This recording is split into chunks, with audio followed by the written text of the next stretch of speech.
Setelah peristiwa Fathu Mekah yang dipimpin oleh Nabi Muhammad SAW, pasukan kaum muslimin akhirnya dapat menguasai Mekah dan Ka'bah yang sejak saat hijrahnya Nabi Muhammad menuju Madinah, tempat suci itu diselimuti oleh kekufuran dan kemusyrikan yang merajalela. Kaum muslimin sepenuhnya berkuasa atas segala kegiatan di sekitar Mekah, menjalani kehidupan yang aman, nyaman, dan tentram di bawah kekuasaan Islam. Hidup dengan damai tanpa ada rasa takut untuk beribadah seperti sebelumnya saat kaum kafir Quraisy berkuasa.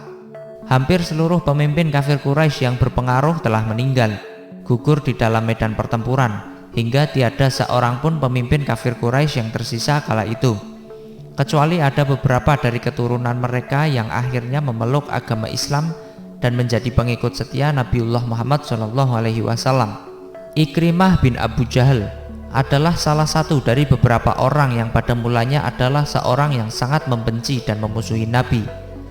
Terlebih ketika ayahnya, Amr bin Hisham bin Mughirah atau yang biasa dikenal dengan nama Abu Jahal, yang tewas dalam perang Badar.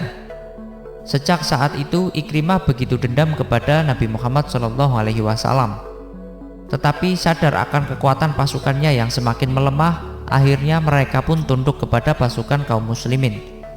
Ikrimah bin Abu Jahal tertangkap saat peristiwa Fathu Mekah, seseorang yang dipilih oleh Allah untuk merasakan hidayah yang luar biasa, seseorang yang akhirnya mampu merasakan keindahan dan kebenaran ajaran Islam rahmatan lil alamin, yang di dalam beberapa riwayat beliau adalah salah satu orang yang begitu gemar berzikir.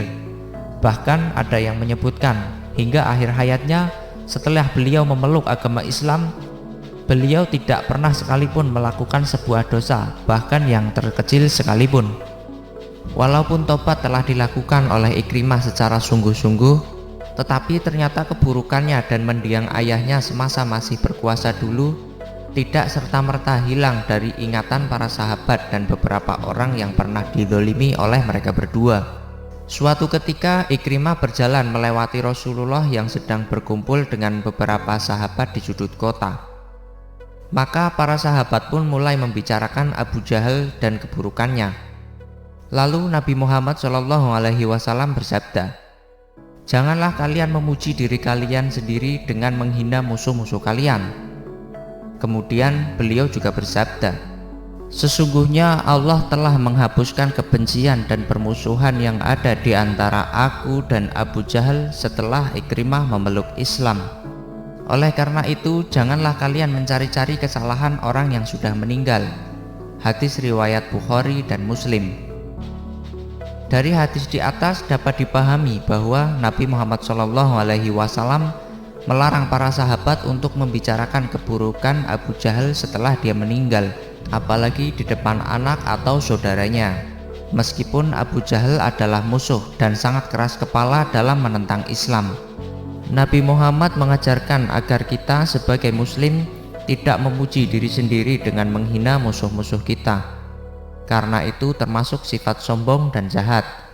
Selain itu, Nabi Muhammad SAW juga menunjukkan rahmatnya terhadap Ikrimah yang telah memeluk Islam, dan memperingatkan kita untuk tidak mencari-cari kesalahan orang yang sudah meninggal. Sebagai umat Islam, kita harus selalu menghormati dan menghargai hak orang lain, bahkan meskipun mereka adalah musuh-musuh kita.